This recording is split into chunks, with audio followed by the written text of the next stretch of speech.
Then you entered Fortune Interfinance, Yeah. right? You were there for almost a 7-year period. Yeah. And I think you must have completed something at Pioneer saying, okay, now I'm ready to enter the family realm. And one of the key things you did over there is you borrowed money from your father to, I think what I remember is, and we've talked about this, I think you borrowed about 2 crores to start investing, which by the way, today sounds like a very small amount. 2009, Marwadi father giving 2 crores to son to invest. It's unheard of, right? It will almost be equal to 30-40 crores today if you just count in pure apples to apples comparison. What was that feeling like, that responsibility? Now you've got 2 crores, and what was the strategy that you were trying to go after? So I took funds around 2013-14. Achha. And after completing Pioneer, I joined my family business. That is what the Fortune Interfinance Limited, the name came. And my uncle is the promoter for that company, which he's running from Calcutta. And since I completed my journey as analyst, I thought, now I have learned it, man. I know the Excel model, and on Excel, I can just forecast anything on the planet. You just tell me what needs to be forecasted, I'll make a business model and it will work because the entire world is on my command. Yeah. So that kind of overconfidence was the reason why I joined my family business. And that was nothing because it was going on. I thought probably I wanted to do something more, and a little bit of research, what I learned, I think so it was good enough for me to start. In the hindsight, I think I was too early and too foolish and full of overconfidence. But yeah, I took that plunge.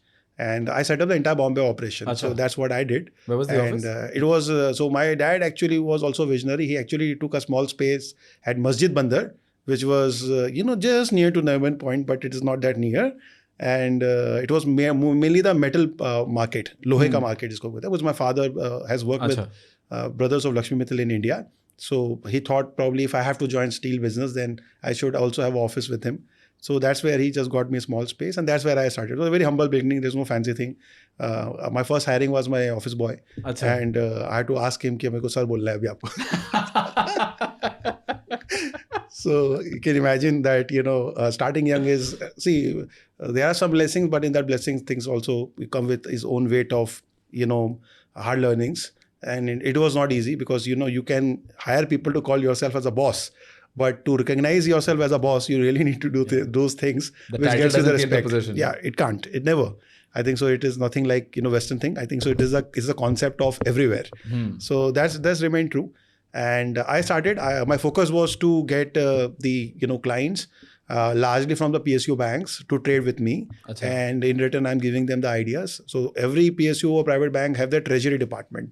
And the treasury would run a very large book in terms of deploying in different asset classes, including equities. Achha. So they of course do trades, and then you have brokers. So you're trying to build like an institutional book of business. Correct. Okay. Idea was that I give them ideas and they are trading. So again, it was a broking business, but then here we are talking about volumes. My traditional business was more catering to the HNI and prop capital. So I wanted to build institution. That was a mindset right from there that I wanted to build. And in the journey of few years, I of course met a lot of good people around. Fund managers from different mutual funds, because I was also doing mutual fund distribution business. Back in 2013, I categorically remember my AUM at that point of time in mutual fund distribution alone was 350 crores. Wow. And nobody knows I never quote this. The first time I'm telling. So, and and this is when you actually make money as mutual fund distributor. Yeah. I mean, what we see today and the kind of environment, what people think in the last 4-5 years, 2013-14 was very different.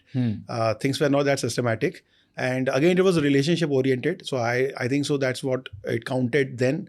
And got the AUM fast because I got few corporate clients who was okay to, build that AUM with me in terms of, but I just, again, I realized that whether it was institutional broking, which I was doing for the PSU banks, or running my mutual fund distribution business for the corporates, the hard learning was I was not able to see myself that what value am I adding there. Correct. And you are talking about 5 bips, 10 bips.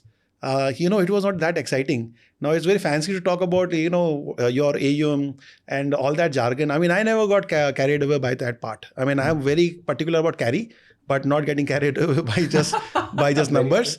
And carry only triggers. This episode has some one-liners that are just going to be on t-shirts in the future.